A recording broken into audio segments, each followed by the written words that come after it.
So we're gonna finish up, Lord willing, question 4 tonight. And so if you have your notebook, I just want to kind of breeze over a little bit of the information that I've provided in your notebook. We've been on question 4 for quite a while, just kind of digging into why does evil happen. And before we go, I do just want to look. So again, we're on page 36 of your book, if you want to see it. And page 36, we kind of laid out some of that groundwork where we said, you've got the idea of a segment, we got the idea of the incomplete circle. And there's those two images I'm leaving you with. As we move on, we're going to move away from those illustrations. We're going to move into kind of more of the bullseye. That's where question 5 gets into play. But again, I want you to meditate on this because there is a question that I have as you go hop to page 44. The reason I bring this up, and I think one of the reasons there's evil in the world is that there's a ministry that we are able to have in some of these situations. And I do not recommend asking this question of someone who's struggling. So if somebody's in the midst of a struggle, you don't come at them with this. But this is a question, I think a lot of the people who are offended by evil, I don't know how much they've suffered. I think there's a lot of people who are offended by theoretical evil that they've kind of cooked up in their mind, and they're just really kind of throwing it at as a getcha. But there's a question here that I heard someone actually pose, and they said this: what would you change? What would you do differently? Like if you were God, would you eradicate all evil? Would you never let anything bad happen to anyone? One of the big ones that people come up with is childhood cancer, for instance. Nobody ever wants to see a child with cancer. But there's a theoretical question is, okay, well, but we understand that sometimes cancers are caused by lifestyle choices or other things. I was chatting with a guy who had cancer about a week ago, and he's like, I don't feel bad about it. He's like, I'm dying of cancer. And he's like, but I chose to eat the things I did, and I chose to smoke the things I did. He's like, I made these choices that gave me this. And so we look at someone who's older, and we say, okay, they got cancer because of how they chose to live their life. And we almost kind of understand that. And we look at someone who's a child and say, they shouldn't get this. Well, again, theoretically, at which point is that switch flipped, where it's not okay to have sickness and disease up until a certain point, and then now it's okay? I think the point is, evil is meant to make us long for something more. There is evil that is a consequence of some of the sin and other decisions. And so that's where, as we kind of get there, I do want us to kind of think through that almost as a hypothetical. What would you change then? Because none of us want to see evil happen to children. None of us want to see evil happen to what we would consider innocence. But where's that tipping point? When is it okay and when is it not? I was listening to a guy who was actually part of the Osama bin Laden raid. And he talked about going in there, and he was part of the team that infiltrated the compound, and he was the actual guy who shot Osama bin Laden. And he says, he's like, I deal with the issue of, sure, I killed this one terrorist, but did I create 2 more? Because his family watched him get shot in that room. So we would all look and say, okay, that man deserved to be shot in the face. Look at the evil that this man did. He deserved the evil that came down upon him. But what about his family? They got to watch that. And so here's the guy who literally pulled the trigger on that mission going, I don't know. I don't know if I created more problems that we're going to have to deal with later in solving that problem. And so here's, it's the complexity where as we study out the topic of evil, we do have to come back to this idea of, first of all, and I want to touch on this, we started off with the idea of God, who God is, what his character is. And that's where we laid it out. And we said God is a character, God is all wise, God is all loving, God is all knowing, God is all powerful, God is creative, God is a genius. Like we went through those attributes of God, and we laid it out and we said the reason we're starting with the character traits of God is because we need to understand those first. And we need to understand that God has never lost control of the situation. So any of the evil that happens was either directly caused by God as we'll look at some of those situations, or God permitted it for various reasons. And we don't understand, but we have to come back to the character of God and say, there's something about God that we need to understand. Now, like I said, the problem comes down to this. If God is all-knowing and all-powerful, how could he be all good and allow evil? And we walked through some of these. Okay? So here's where we are. We asked the question, why is there suffering? He said, some of the suffering just simply comes as a judgment. We spent a long time walking through all those different points, and we looked at all the situations where God brings evil as a judgment on idolatry or as a judgment for sin. Proverbs is full of warnings of you need to live a certain way or you'll be the body lying in the street. Like those are warnings where God is using evil to say there is a natural consequence to the evil that we do. You know, if you drive recklessly and you get in a car accident, you can't shake your fist at God and be like, how come I got in a car accident? You're like, that just statistically happens, you know? That's why guys have higher insurance rates, because we tend to do that more. You know, and that's the idea. It's evil as a judgment. So some of this cataclysm that we get hit with is because we did something wrong. And when we all kind of understand that, we all look at the situation and go, that makes sense. But then we looked at the idea of evil as a warning.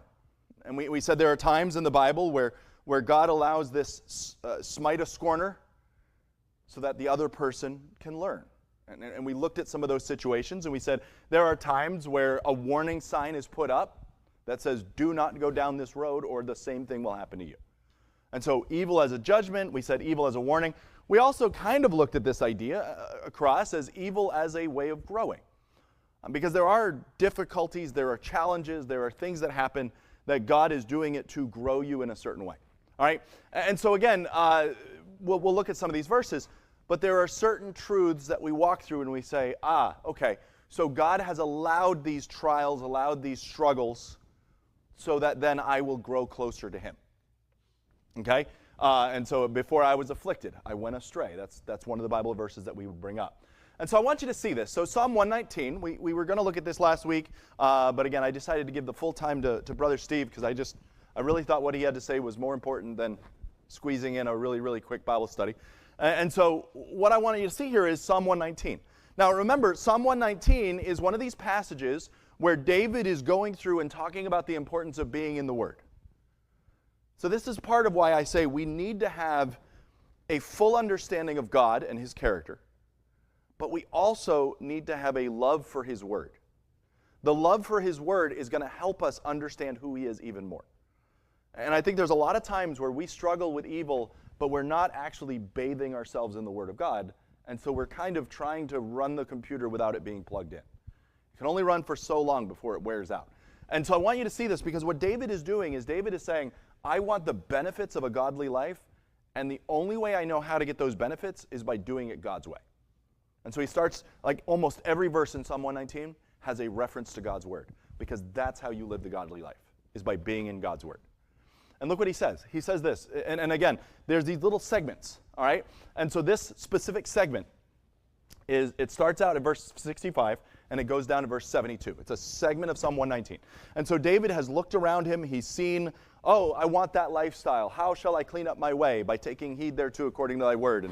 And he goes through segment by segment. And so if you're reading Psalm 119, look at these 8-verse segments, because they're going to be like a different little snippet of the Christian life. And so you get right here, and David starts out and he says, Thou hast dealt well with thy servant, O Lord, according to thy word. Okay, it's a good start. But look what he says. He says, Teach me good judgment and knowledge, for I have believed thy commandments. Okay, still all well and good. But look at the third verse in this segment. So look at verse 67. Before I was afflicted, what happened? I went astray. It's like that song. The song says, Prone to wander, Lord, I feel it. Prone to leave the God I love. Here's my heart. Oh, take and seal it. And so even the songwriter is noting this, where he says, when things are going well, we don't tend to rely on God as much because we think we've got it handled. We think we can manage without Him when things are going well. That's why the Bible talks about it is easier for a rich man, like it is harder for a rich man to basically get into heaven than for a camel to go through the eye of the needle. Because what happens with a lot of people who are well off? They don't have a need for God. They think they've got it handled. And that's where God is just, now it's not every single one. I mean, Abraham was obviously very well off. David was obviously very well off. You've got various characters in the Bible. But what happened to Solomon? He begged the Lord for wisdom. The Lord gave him wisdom and wealth and success. And then what happened to Solomon? He started taking matters into his own hand, walking in his own wisdom, and Solomon went astray. And so, again, look what David says. He says, before I was afflicted. So before this evil came into his life, what? I went astray. And so it's almost, and the Bible will say this, like, don't get upset at the chastening of the Lord. Because whom the Lord loveth, he chastens. And there's things that the Lord does to bring discipline. And sometimes that's evil, where there's evil that comes into our life. And he says, hey, be of good courage. Strengthen your heart. Stick with it. But David notes this. He says, before I was afflicted, I went astray. But now, after the affliction, I have kept thy word. And so again, the Bible will use the image of a father chastening his children. Again, no punishment seems pleasant in the moment, but it brings forth that fruitful piece of righteousness. And so I just wanted, this is just one of the many verses we could go to. But again, David is also coming back to this truth about God. Thou art good, and thou doest good. But look at the previous verse. He says, before I was afflicted. So David understands this character of God going, okay, this is good. Now, James will also bring out this idea that, it doesn't seem joyful, but you need to count it all joy when you fall into diverse temptations, knowing that the trying of your faith works patience. But then it says, let patience have her perfect work. And so that's where this idea, though, is we grow. And again, David is coming back to the character of God. Thou art good and thou doest good. Teach me thy statutes. The proud have forged a lie against me. So David is sitting there going, and I'm in the middle of Absalom's rebellion in my devotions. That was a mess. I mean, David was absolutely up to his eyeballs in trouble because of what Absalom was doing. And David is going, the proud have forged a lie against me. David lived that. I mean, Saul hated him. Other people hate. I mean, he literally, as he's on the run from Absalom, as everybody's betraying him, he's got a guy who shows up on a hillside throwing rocks and dirt at him. I mean, David went through the ringer, but again, he's noting, hey, those are lies. That's not the truth. I have enough to be guilty about. Those aren't the truth. And so he says, the proud have forged the lie against me, but I will keep thy precepts with my whole heart. It's interesting. I've been through a bit of the gossip chain, which is always fun. I don't know if you ever had that, where people start gossiping about you and you find out what they've been saying. And you just hear the stories and you're like, I'm sorry, what? What did you just say I did? No. And there's something vindicating, like even when someone's lying about you, there's something vindicating when you know that it's a complete lie. And that's where David is. David is coming going, I've heard stories. I'm innocent of those things. But it's still evil. It's still hard. But David is using it to say, maybe I need to check my heart, make sure I'm right. All right? And he starts basically looking at these people who are afflicting him, and he goes, their heart is as fat as grease, but I delight in thy law. It is good for me that I have been afflicted. And so here's people gossiping about him and bad-mouthing him, and he goes, it's fine. It's good for me. Because it's chipping off some of those edges. It's making sure I'm right with the Lord. It's making sure I'm actually innocent of those things.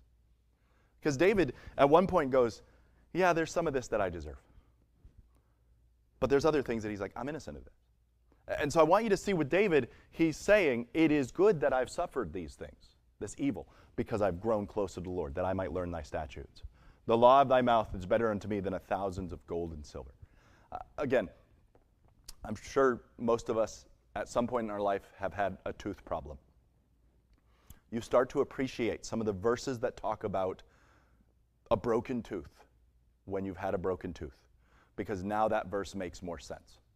When you break a foot, you suddenly start noticing the verses that talk about a broken foot. It's weird. None of us would willingly ask, oh, Lord, please break my foot so I understand this verse more. But having been a guy who's broken a tooth and broken a foot, those proverbs that talk about trust in an unfaithful man is like a broken tooth and a foot out of joint, you're like, I know what that verse means now. I didn't know I guessed what it meant earlier, but I didn't really know. And there's certain things like that where when you've been afflicted and when you've suffered some of those things, suddenly those things start making more sense. And that's where David was. He goes, it is good that I have been afflicted because I'm learning more and more about your word. None of us want it. None of us like it. But there is a benefit to it if we will wait on the Lord. All right? So that's just one of the places. There's another one here, Proverbs chapter 3, verse 11. Again, he's laying it out for his son, trying to get his son to understand some things. And look what he says. He says, my son, despise not. Don't treat lightly. Don't hate the chastening of the Lord. Don't be weary of his correction. Why? Because it reminds you that if the Lord is bringing this chastening in your life, even if it's for your own sin, whom the Lord loves, he chastens. All right? If you're a parent, you understand the difference between correcting your own kids because you love them and sometimes ignoring stuff in other people's kids because they're not your kids. There's something about your own kids where you're going, my kids aren't going to act that way. And you chasten them and you correct them. And sometimes the kid's like, you hate me. And it's like, no. I'm actually doing this because I love you more than other kids. I don't want you to be like, and the Bible says here where you should actually be scared if the Lord doesn't correct you. But he's saying, hey, whom the Lord loveth, he corrects. Even as the Father in the Son whom he delighteth. The Father is actually going to show his delight by correcting his Son and not letting them get away with things. And so again, those are just two verses, Psalm 119 and Proverbs 3, but it's the idea of affliction for the reason of growth. Another one, Deuteronomy chapter 8, verse 2. He's talking to the Israelites. I don't know what happened with my font here, so sorry about that. It looks okay on the computer, and then you stretch it out here, and it goes. But look at this, Deuteronomy chapter 8, verse 2. They've just come through the wilderness. God's put them through all of these tests, all of these trials, all of these struggles. And God says, I'm going to pull back the curtain. I'm going to let you know why I put you through this. And look what he says. All these commandments which I command thee this day shalt thou observe to do, that they may live and multiply and go in and possess the land. So he's saying there's a secret to living right. Verse 2, thou shalt remember the way the Lord thy God led thee these 40 years. So he says, to this nation, you got to remember this stuff. And as you read Judges and some of these other passages, they're going to remind them, remember what God did. And don't keep going back into those old ways. He did this on purpose. And so he says, I want you to know where I led you. But look what he says. I did it to humble you. Well, you're bringing a bunch of slaves out of Egypt. What do you mean to humble them? Well, it doesn't matter what state you're in. You can still be a proud person. Like pride does not manifest as a superiority complex. Sometimes it can manifest as a, oh, woe is me. Like pride can be either side of that coin. And so you could be coming out in a slave train and have that woe is me attitude, like I deserve better than this. That could still be a manifestation of pride. And what God is trying to do is he's trying to say, you need to keep me as a proper focus. Like I've done a lot of miracles for you, but you need to remember I'm still God. And I'm still in charge here. And so even sometimes when we see a lot of miracles, we can kind of pat ourselves on the back, like, look what God's done for me. Like, yeah, I'm pretty special, huh? And God's just kind of trying to make sure they have the right attitude. But he says, hey, you guys actually had a good bit of pride. So I did this to humble you, but I also wanted you to see what was in your heart. Because what happened every time the Israelites became discomforted? I mean, he led them a few days into the wilderness. They didn't have food. What did they start doing? They started complaining. So he gave them food. And then they needed water. And then they needed this. And then they needed that. And God provided their needs every step of the way. But what did they do? Every time they were discomforted, they complained. Oh, we have too much manna. I don't want this special manna. I want meat. Okay, I'm going to give you all the quail you could possibly eat. Okay, cool. We don't have water again. And it's like, I've been taking care of you this whole time. Why are you complaining I didn't give you water fast enough? Okay, I'm going to bring it out of a rock for you. You know, and then they cross over. I mean, literally, like, they've seen the waters split. They see all these miracles.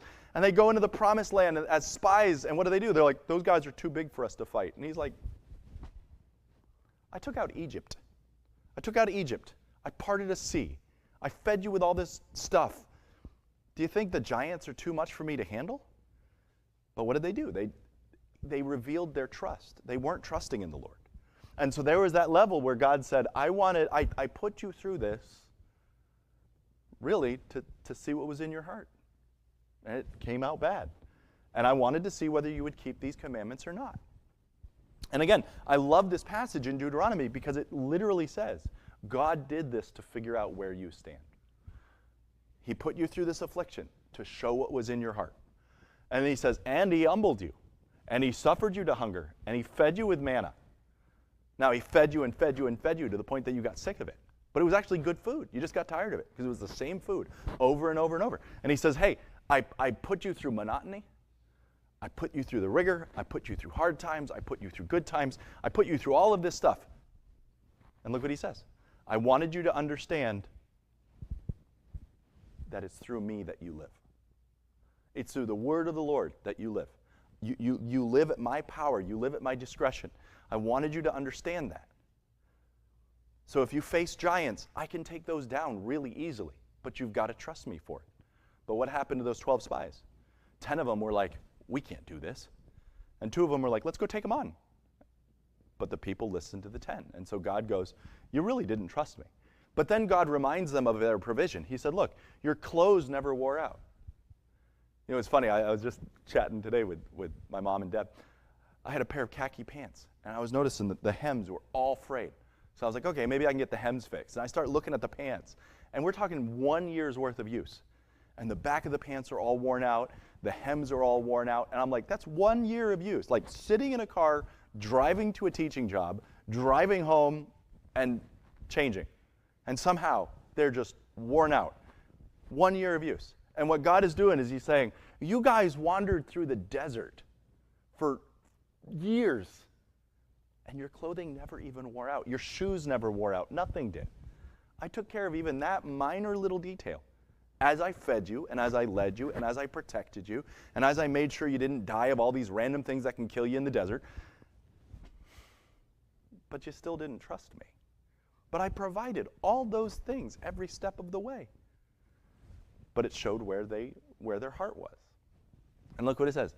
Thou also shalt consider in thine heart that as a man chasteneth his son, so the Lord thy God chastened thee. Therefore, keep the commandments of the Lord thy God. Walk in his ways and fear him. And so this is why I say that one of the reasons that evil happens is a matter of growth. God is showing what's in our heart. He's showing how we react. I mean, because anybody can put on a show. Anybody can put on a show when everything's going right. But man, you turn that heat up, and that kettle's just going to boil. And that kettle's going to boil. Like it's just natural. And so what's inside you is going to come out when you turn that heat up. And sometimes God uses that to go, you're not as right with me as you thought. I turned up the pressure, and look at the fractures. And that's what he's trying to help us understand. You know, and those are the things, like if you work in any type of industry where you have to check for damage, you know, you're checking those pressure points to see whether some of those give out. And it's scary. Like I used to deal with paintball containers, and there'd be these big old CO2 containers that would be under pressure. And man, there was like these little slip discs that would give out when the pressure was too much and the thing wasn't quite right. And man, it is startling when that thing suddenly bursts and you're like, ah. And what it is it gives way at that point first to show you something's going wrong with this. And it's better that the whole tank doesn't explode, but there's this little pressure valve that gives way and then just blasts you with cold air. And you're like, okay, something just gave out. It could be an O-ring, could be a little, but what God is doing, he's just saying, hey, I'm showing what's in your heart. I'm showing the fractures. All right? And so we look at this idea of evil and we say part of evil is growth. God allows this evil to show us what our heart's like to then hopefully fix it. But then also, and we kind of already looked at this, evil is sometimes just a consequence of man being stupid. Okay? If you saw a thing like this, and you know, there was a button that said do not push, and it was a giant bomb, and somebody walked up and pushed the giant bomb and it exploded, they couldn't then turn around and go, how come God's so unmerciful? I mean, I pushed the giant button that said don't push and it blew up in my face. How could God be this monster to allow this thing to happen to me? Like we would all look at that guy and go, you kind of asked for it. You know? And there are times where that happens, where it's like, if I'm going to climb a tree with no safety net and then I'm going to jump out of the tree and I break my foot, that's on me. You know, I knew better. You know, and those type of things happen, but we understand that there's a bunch of different reasons why evil happens, but sometimes it's just straight up a consequence. You know, I don't know if you've ever seen that meme, but there's one of a monkey with a big old stick running up behind a lion about to whack it. And it's like everything happens for a reason. Sometimes the reason is you're dumb and you make bad decisions, you know, but those type of things are there for a reason because sometimes evil is just a consequence of people making the bad decision. All right? Now, there are times where evil happens, like I said, to grow us, et cetera, et cetera. But again, there's one here. I'm going to let you guys look this one up on your own, but Isaiah 28, Ephraim is this tribe that has just completely turned on the Lord. And he looks at them and he says, look at all the things that have happened because you chose to turn on me. And so I would just recommend, just jot that down, take notes on it. But Isaiah 28 is just one of those things, and it's just judgment on a people because they chose to turn on God. And he's going, have it your way. Like you've chosen this. And so there's just this natural consequence that comes from turning on the Lord. You look at the book of Judges, and Judges is one of those places that you just get frustrated with them. But what happened? They don't learn their lesson, and they just keep going back into idolatry, and God looks at them and goes, what happened the last 4 times you went into idolatry? Like what were the consequences the last 4 times you pushed this button? And that's sometimes what evil is. Evil is just mankind doing stupid things, and it blows up in their face. There you go. I was joking with a friend of mine. They're homeschool, and they were like, anybody else have problems with like chemistry experiments in homeschool? And so I was like, chemistry teacher here. And I was like, yeah. And I was joking around with them because I was telling them how to do it right. But I also pointed out that I have set off fire alarms in the last 2 schools I've taught at. Because when you set off a fire underneath a fire alarm, guess what happens? The fire alarm detects that there's a fire underneath the fire alarm, and it goes off. And one time the fire department showed up to the parking lot of the school before we could turn them around because I set off a thermite reaction underneath a fire alarm. And then the last time we were playing around with you can extract hydrogen gas from hydrochloric acid, and if you fill a balloon with it and then you poke the balloon with a fire, it explodes. And I did that quite literally, like the fire alarm was right there, and I did it on the table right there, and I went boom, and I was like, ha, and I'm walking away, and you kind of see the smoke and heat rising, and you're going, and then the fire alarm goes off. And I'm not here going, why did the fire alarm go off? Why did the fire alarm go off? Because you set off a fire underneath the fire alarm. What did you think was going to happen? It's that type of thing. And so we just have to understand that in some of these cases, evil is just a consequence for a bad decision. All right? Again, I know that one's not too profound, but it is a reason. All right? But then I also want to conclude with this one. Sometimes evil, we just have to understand, evil is universal. Because even as servants of God, we are still evil. Okay? Let me show you this one. All right? If you want to have a Bible out, look at Matthew chapter 5. All right? Matthew chapter 5. We're not going to go through the full Sermon on the Mount, but in Matthew chapter 5, I want you to note these 2 verses. All right? And in Matthew chapter 5, you look at verse 1. Jesus has gotten up and he's about to do the Sermon on the Mount. And I want you to notice this because as you read the context, he has a crowd that comes to him. And so in Matthew chapter 5, verse 1, it tells us that there's this crowd, and they all gather around to hear him preach. And it says, and seeing the multitude, he went up to the mountains, and when he was set, his disciples came unto him. And so Jesus has this crowd, but verse 1 specifically points out that it was his disciples that gathered around him. So if anybody kind of has this together, you think his disciples would be the ones. And verse 2, and he opened his mouth, and he taught them, and he starts preaching this really famous sermon called the Sermon on the Mount. So blessed are the poor. And so he's given all this really, really great teaching, and he's teaching his disciples. And so it goes on, and so, I mean, if you've got a red letter Bible, you can see it's all red, all red, all red. And he's preaching the whole sermon, and he's preaching it all to a group of people who've gathered around him who are called his disciples. But I want you to notice, look at chapter 7.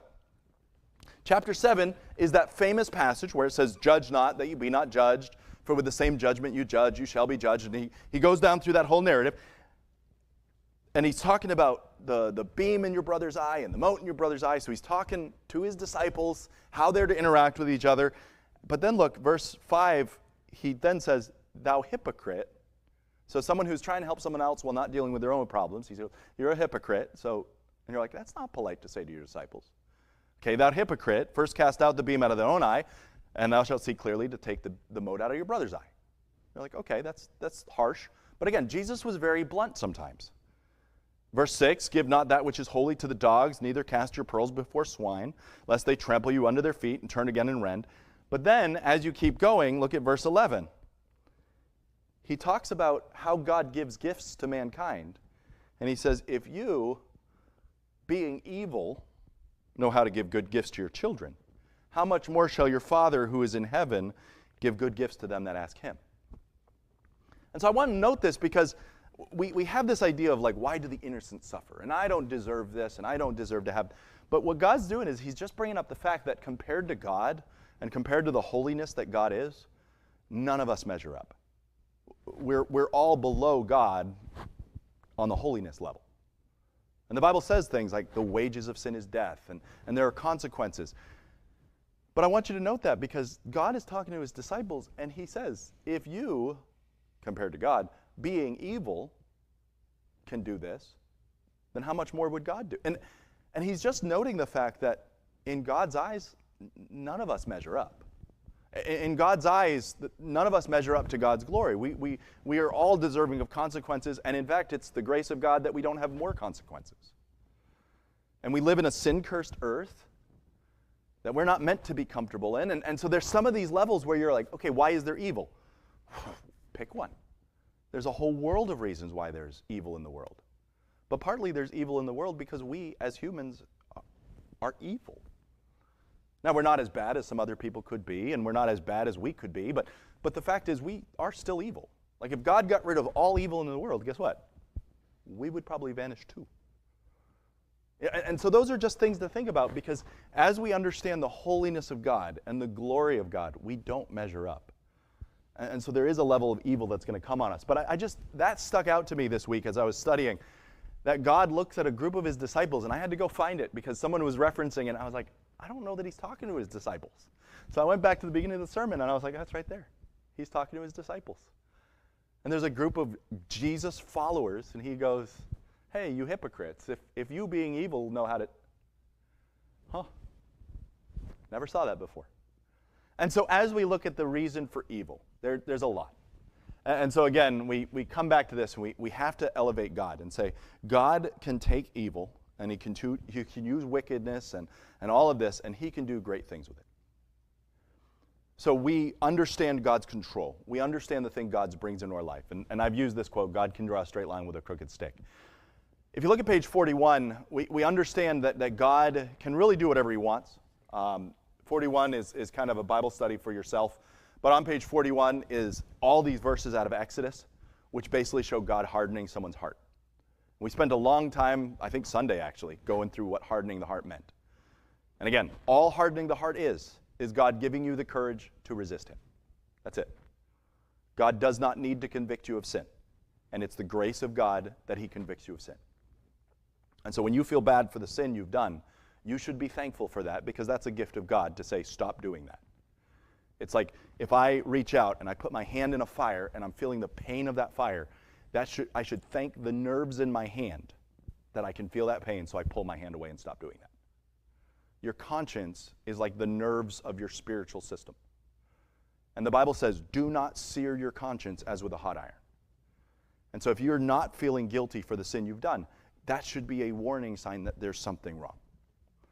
And if you look at Exodus and page 41 in the notes, you see that God repeatedly says, I hardened Pharaoh's heart, which basically means I didn't give Pharaoh the chance to turn around. He was an arrogant jerk who thought he was God. I let him believe that. But then there's times where Pharaoh, when he's given the option, he hardens his own heart. He chooses not to feel bad about the things he's doing. I mean, he's straight up resisting and refusing to listen to God, and God goes, okay, have it your way. And so if you look at the narrative, it goes back and forth. There are times where God will harden Pharaoh's heart to say, I'm not going to make you feel bad for what you're about to do. And then there's time where Pharaoh, he should feel bad, and he goes, no, I'm the hero of this story. I'm not giving in. And so we understand that sometimes evil is there as a warning sign, as a little pain impulse to say, stop doing that. And there's times where we should be concerned, and we've looked through a lot of these things, but if you want to do your own Bible study, I left it there in the notes, page 41. Study that out, and you'll see, and just look, just read it, and you'll see, God hardens, Pharaoh hardens.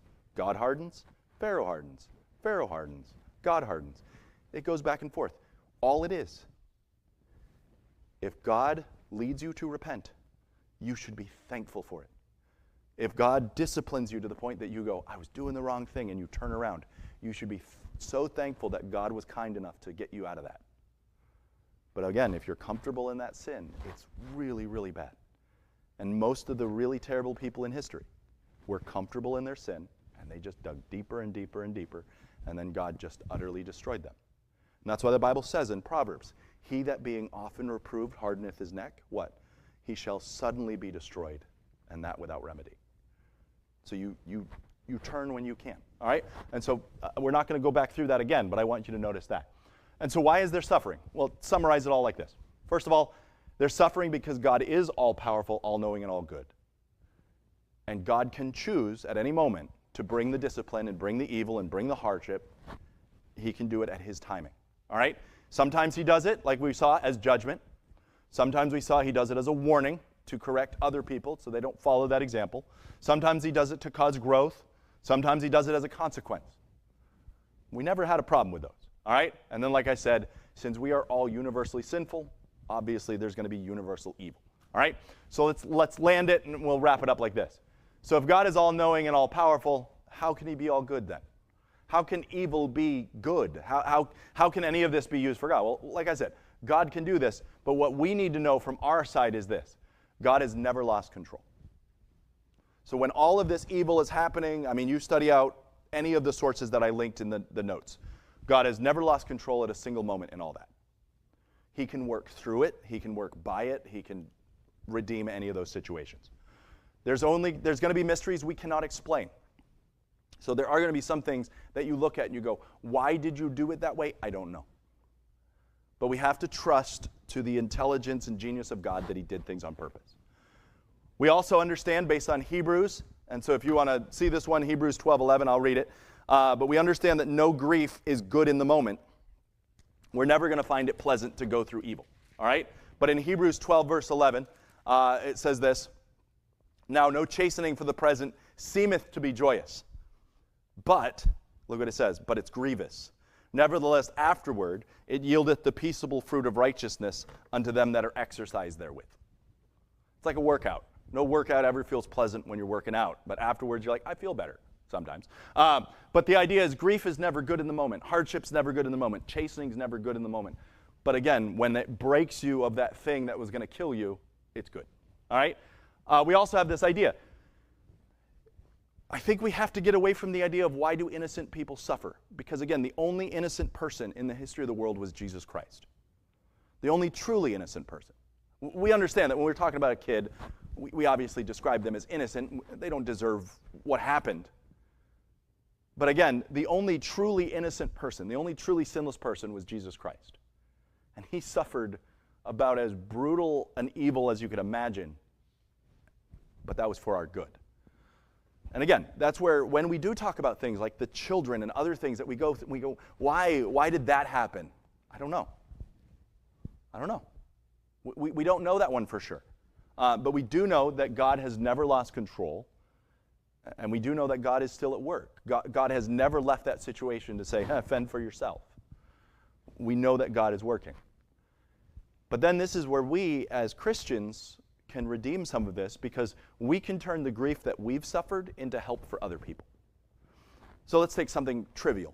And I say this trivial because in the grand comparison of things, very rarely do people use this one. But let's say you lost your job. Okay, most of us in this room have probably lost a job at some point or another. All right, you lost your job. Well, guess what? Now you understand what that person who loses their job suffers. Now, are we expecting God to step in and never let anyone lose a job? Oh, God, if you're truly God and you're all loving, you'll never, ever let me lose my job. I mean, is losing a job evil? Is that hardship? Is that suffering? And so fill in the blank with whatever suffering it is. But something like losing a job. I would have never understood the stress and pain and hardship that comes with losing a job until I lost my job. And now, when someone else comes and they're like, I lost my job, I'm like, I get it, man. How can I help? But I might have been flippant. I might have been a little bit arrogant, like, oh, well, why didn't you work harder? Oh, how come you No, like, I lost my job. I was working hard. I was doing overtime. I was all this stuff. And I could go, I lost my job. But man, I saw God work. If you've ever had a car totaled, someone just randomly comes out of the blue and totals your car, and you go, great, now I'm this, all this. It's nobody wants to go through that, but now you can sit back once you've gone through it and you can say, I can be a ministry to someone who's going through that same thing. And what we have to understand is the lost world around us is going through these same trials, but they don't have the comfort of the Lord. It's blind chaos to them. And there's a hope and there's a help. And there are times where you suddenly become bonded to someone because they helped you out in a time of trouble. And I've been that way. There are people who help me out in a time of need, and it's like, well, I'm like eternally grateful to you now. In a good way. But I'm very, very thankful that you came along in my time of need. Thank you. And there's something about that where we can turn the evil that we've suffered into something redemptive as we minister to those around us. I've got a buddy whose daughter, when she was 18 months old, had cancer. And that was a really rough year. It was extremely hard for him. I remember the texts. I remember the phone calls. I was on the phone call with him right after the diagnosis came through, and I had no idea what to say. I probably still wouldn't know what to say. There's just not words. There's nothing you can say other than just being there to help. But the people in the hospital he was able to witness to and the testimony they were able to be, like, there were things that they were able to do just as simple as, can you send verses that we can just plaster her wall with so that as the doctors walk in and out of this hospital, they see these verses?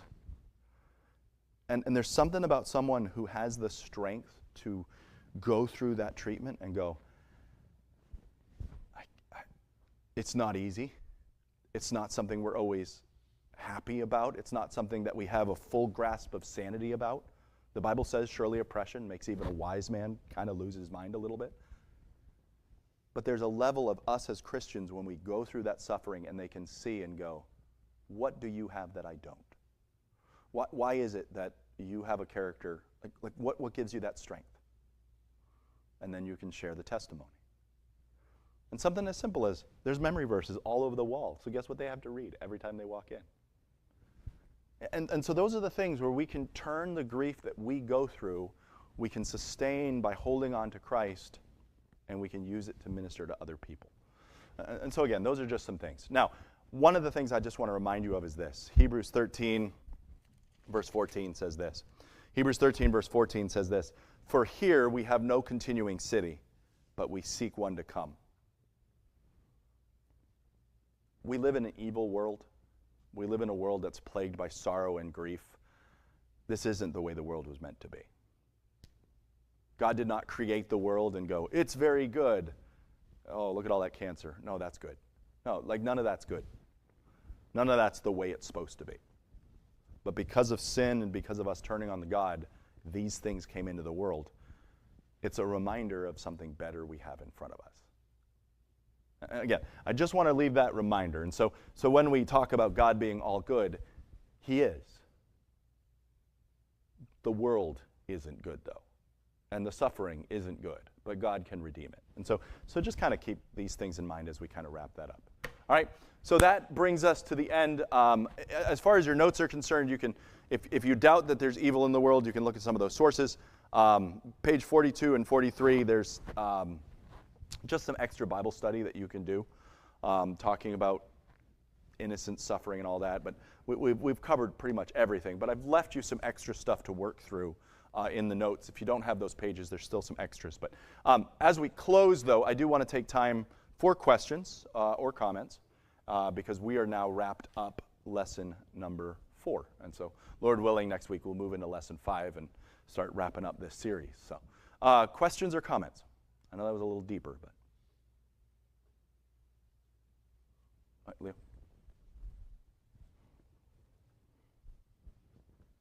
Leo.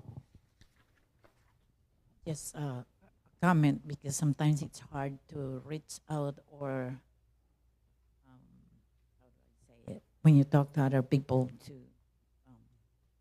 help or it's kind of they're not taking it because they think you're accusing them as being evil and they don't want that, So it's hard, even with my own children. They feel like we're not as bad, so it's hard to get them to understand that. But as Christians, I guess we all understand it. I always remember how evil sometimes could be good because of the story of Joseph. Yeah. Yeah, and that's where there's not a whole lot of really good answers. I think that the pattern we have to take is the pattern of Job's friends who saw Job suffering, and they came and they just sat with him, and they were just a silent witness. We kind of criticized Job's friends because then they opened their mouth and started trying to figure out what was wrong with him, and it wasn't helpful because they got all their answers wrong. But there was something to be said about they came, and for a solid week they just sat and cried with him and sat there with him. And so I think some of that, just being that presence, makes a difference. But I do think sometimes there's that tendency of like, well, why are you suffering? Are you going through this because you're an evil person? And it's like, and sometimes it is. Sometimes it is. You're going through this because you're an evil person, but that's not always helpful. So that's where I'm going to come back to character of God, praying for them, being there for them, and just praying God does a work. But yeah, I would not unload this lecture on them in the hospital. So don't hit them with this. Any other questions or comments? Joseph. So before I married Teresa, I was married before, and I was widowed, or what are you going to say? I was a widower. Yeah.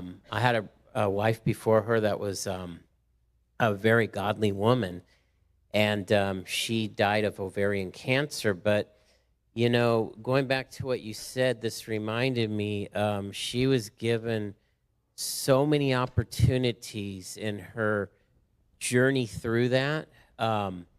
People would she would be in the chemo room in the ward, and I would go get lunch and come back to get her, and I would hear that laughter that she had. It was just an amazing laughter, and the doctors are just like, I'm glad I don't want to be, saying I'm glad your wife has cancer, but I'm glad she's here because, that laughter just, brings out something. And so she was able to just to be a showcase of the joy of the Lord that was in her.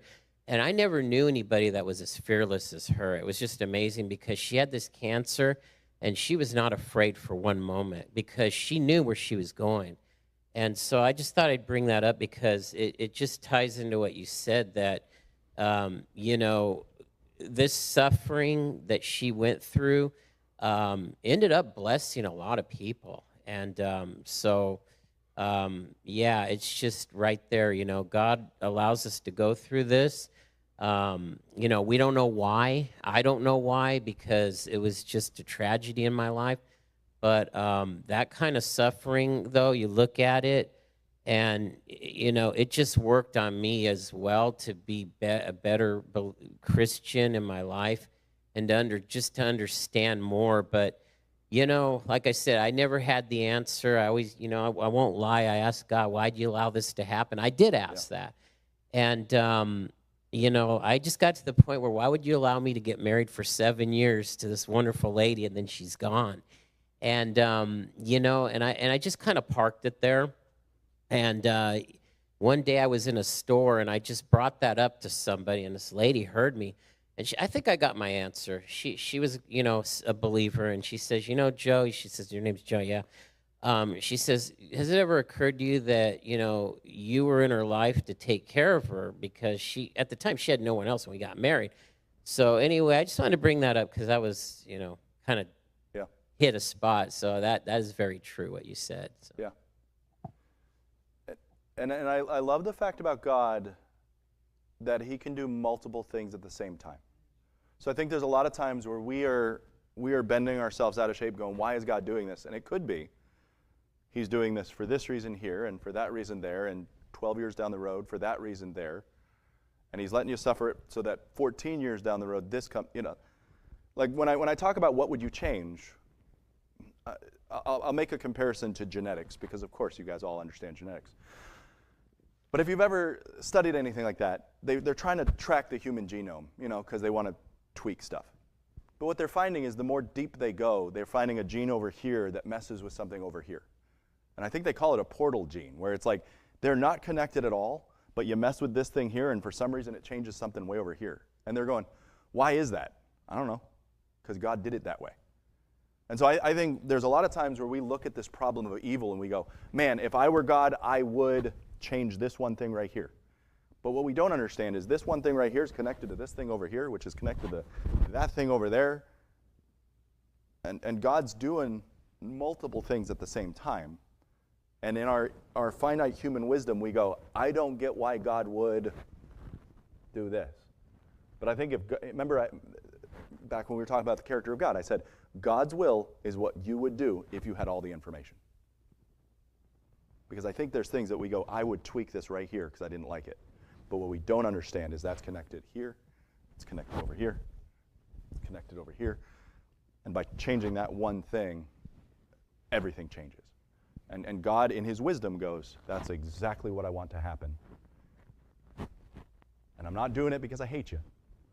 The Bible says, Lamentations chapter 3, he's not doing it to spite you. He doesn't willingly do it to grieve you. But he gives you the strength to get through it. And there's all these different things that come off of it. So, Julie. A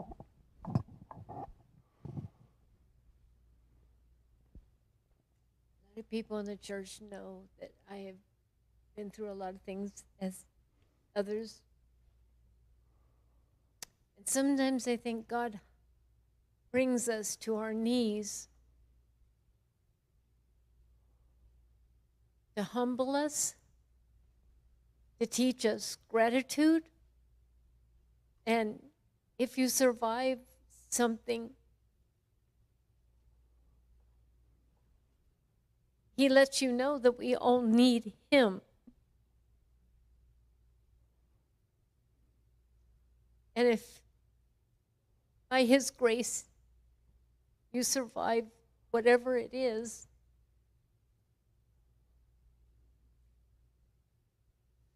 I don't know, it just makes you think, some people, I really think, he has to bring them all the way down to their knees. And it's unfortunate that even people who are, have great faith suffer, but there's lessons in these too. Yeah. Yeah.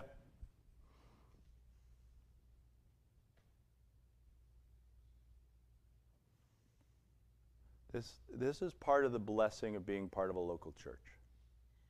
You know the other person's suffering, you care for the other person's suffering, you pray for them, you come alongside them.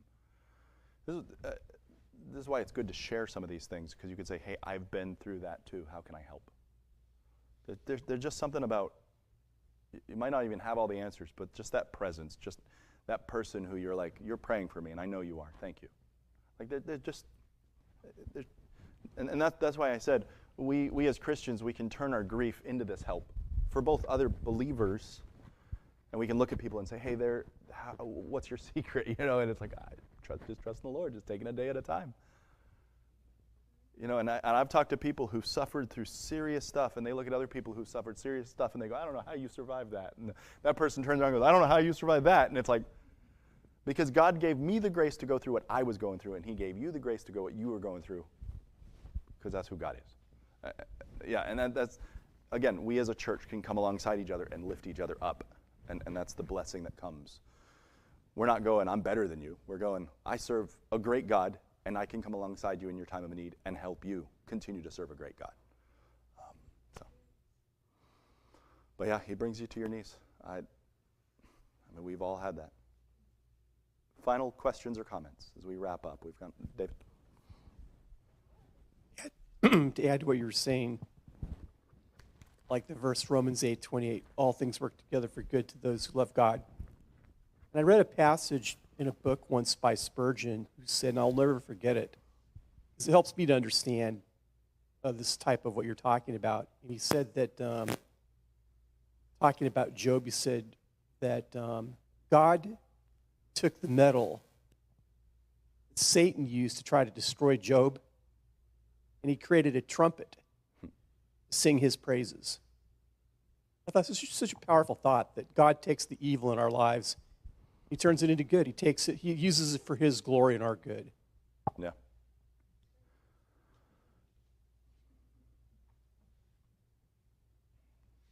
Spurgeon had a way with words. good what he said. Yeah. Yeah. And there's just, I mean, I've used George Mueller a whole lot. I think I quote George Mueller about as much as you quote Spurgeon. But I mean, George Mueller, the things he goes through that we can then stand back and go, why did he not get paid? Why did he have to deal with 4 orphanages with no salary, and God led him to never ask for donations? So he had to constantly pray, constantly work, and it goes, well, I mean, he literally learned it matters to God about you. And here's him going through all of that suffering and all the, I mean, he was doing tracts and missionaries and orphanages and all that. And here George Mueller, who could have really, really done with a capital finance campaign. And he goes, God's got it. And I mean, God brought him up to that line over and over and over, to the point that George Mueller, he's like, I don't know if he's going to come through this time. And you're like, George, come on. But that's how we are. Every time he brings us up to that line, we're like, I don't know if he's going to come through this time. And then he writes down, oh, he sent me another £1 million. Oh, he sent me another £1 million. Oh, this old lady gave me all this money. And I had to be like, are you sure you want to give it to me? But George Mueller spent so much time in prayer, and we look at all of the impact he's had even on our life, whether we know his name or not, just because of the example. One man went through all this suffering and all this hardship, but has just been an influence for generations, not to his glory, but to the glory of what God can do to someone who's just submitted to him. Job, the suffering of Job was an influence to people writing the Bible, because they quoted, oh, look, if you have the patience of Job. So there's Bible people talking about other Bible people because Job was so impactful in what he went through. And you go, how come Job went through all that? I don't know. But man, the ripple effects of Job's life just went out. Crazy. And so again, God might be doing that in your life to have an impact on other people. I don't know. We just sit and we trust the Lord, and we let the Lord take the metal of Satan and turn it into a trumpet, because God's doing stuff for his glory. So we love God, and then when people are suffering around us, we love them, and then we introduce them to our God. So, any final comments? We've gone a little late, but I think that was really good. Okay? All right. Dave, could I get you to close us in prayer, and then we'll be dismissed tonight.